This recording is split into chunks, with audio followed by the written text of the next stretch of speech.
Povo de Deus, Salmo 58.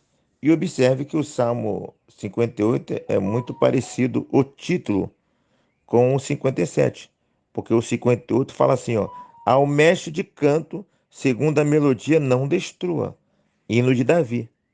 A diferença é que no 57 fala que é hino de Davi quando fugia de Saul na caverna. Aqui já não fala isso.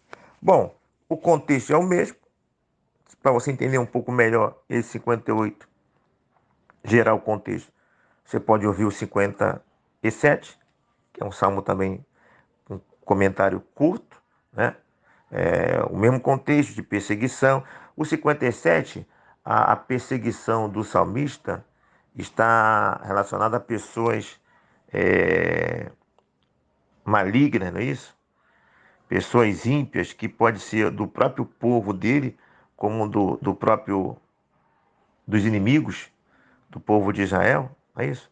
E no 57, e o salmista está sendo perseguido, queriam a vida dele, é um salmo de lamentação também, assim como o 58.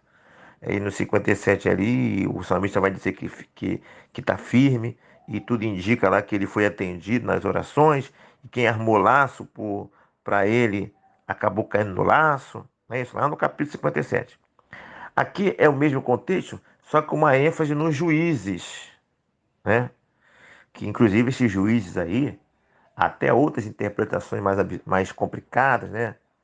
Que teria a ver com anjos agindo por meio, anjos malignos, não é isso? Agindo por meios de seres humanos para praticarem a maldade. Há algumas interpretações nesse sentido aí, de que esses filhos dos homens aí, no versículo 1, tem uma relação com seres espirituais que agem por meio de seres humanos, que em uma realidade neotestamentária é altamente compreensível, né? Porque os principados e potestades, eles agem por meio do sistema humano e por meio do ser humano para manter esse sistema, não é isso? E aqui o foco principal, nesse 58, está sobre os juízes que praticam injustiça no seu juízo, ok? Uma nota de rodapé aqui da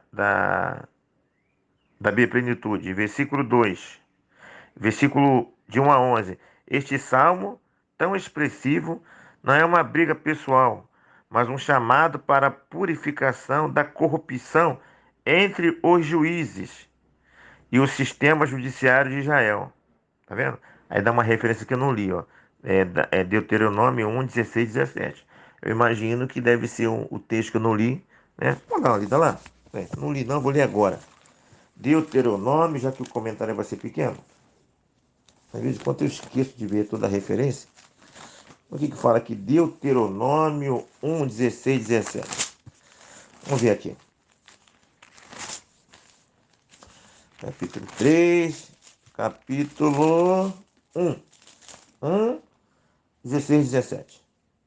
Diz assim: neste mesmo tempo ordenei a vossos juízes, dizendo: ouvi a causa entre vossos irmãos, e julgai justamente entre os homens, entre o homem e seu irmão, ou estrangeiro que está com ele. Não sereis parciais no juízo. Ouvireis tanto o pequeno como o grande. Não temereis a face de ninguém. Tá vendo? É o que eu já imaginava, né? Aí diz assim, ó: porque o juízo é de Deus, porém a causa que vos for demasiadamente difícil, farei vir a mim e eu ouvirei. Ok? Então você vê aí que há uma ordem para que os juízes realmente façam um trabalho imparcial, né? Porque imparcial não vê, não puxa sardinha nem para um lado para o outro. Quando o juiz é parcial, ele favorece alguém. Então, desde os tempos antigos, já sabendo da natureza humana e já sabendo que isso poderia acontecer, já existia a ordem para isso não acontecer. E isso acontece, filho. Isso acontece na política, né? Nós temos visto isso muito aí nesse tempo de política que estamos vivendo aí. Acho que nunca em outro tempo. E agora realmente a frase se aplica muito bem. Nunca em todo tempo os grandes juízes tiveram evidência. STF, a gente nem sabia quem era. Não tinha nem ideia. Agora o que mais se fala é STF. Por quê?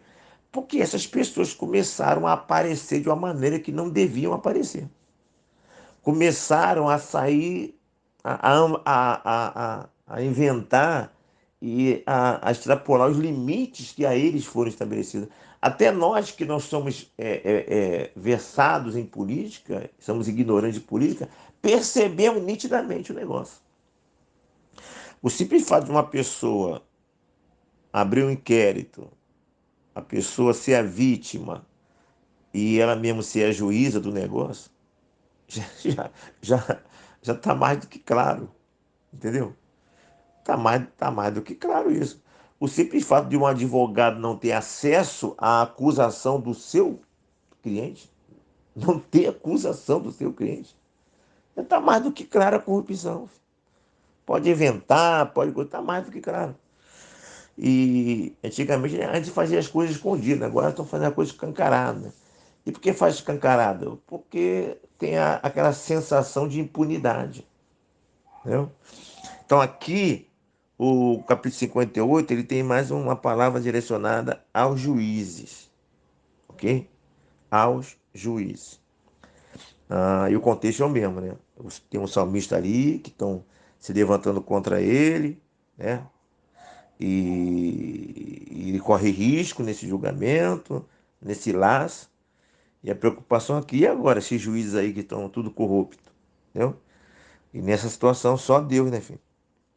Nós já temos aprendido que há situações que você não tem recursos humanos mais, tanto na questão da enfermidade, quanto na questão da justiça. E quando nós chegamos a esse ponto, é hora de tentar descansar e falar, agora só o Senhor, se o Senhor não me ajudar, já era.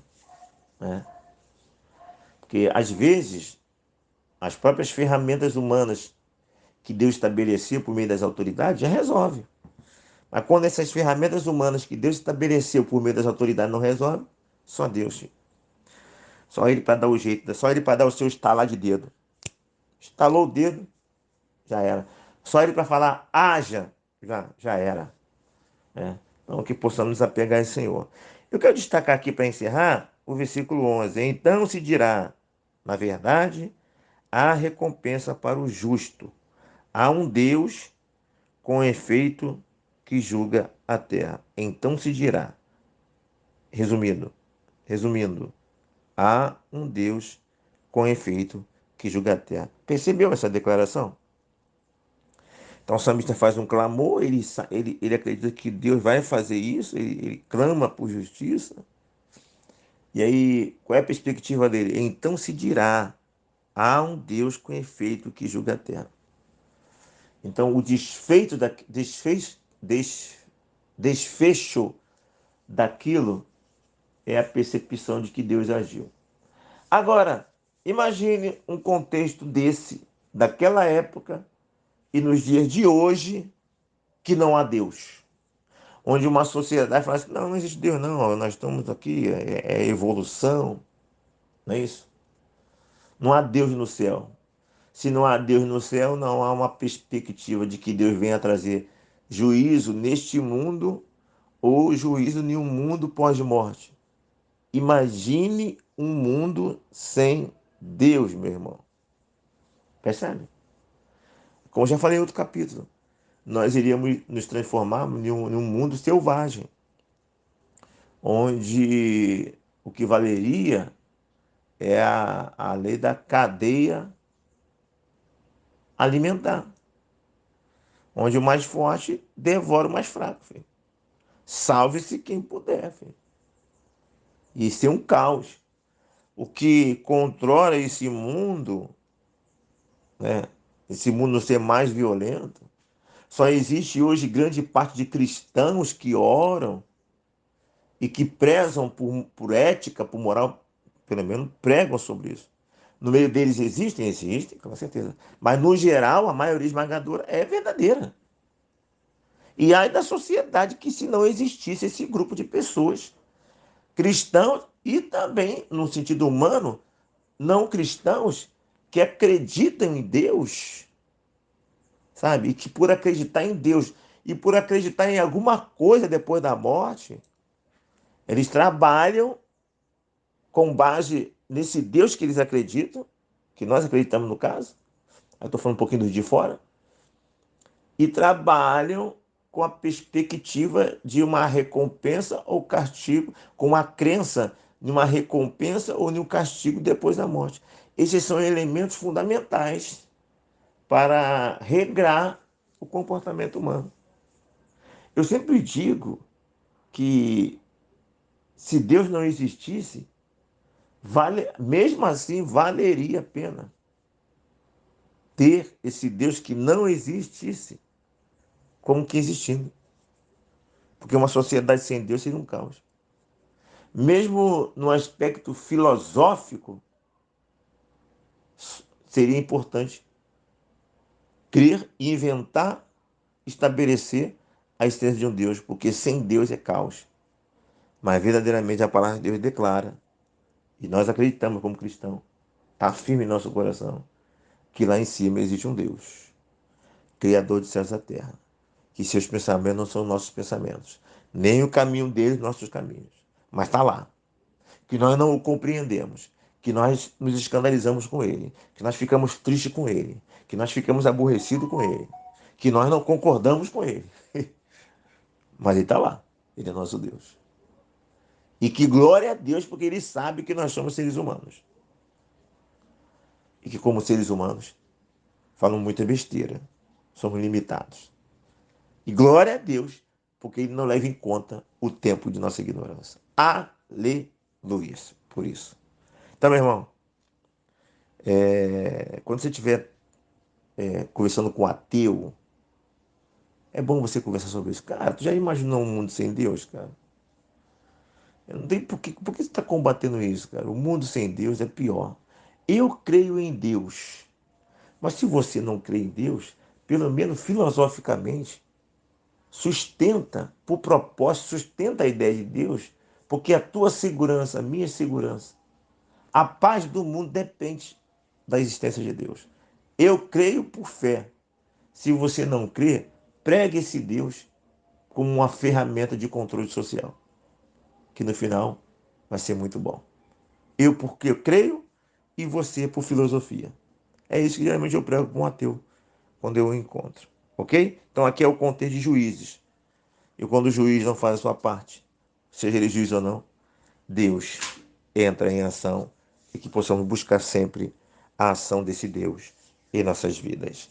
Ok? Não deixe de dar o seu like, não deixe de se inscrever no canal, pense em todas essas coisas e que Deus nos abençoe.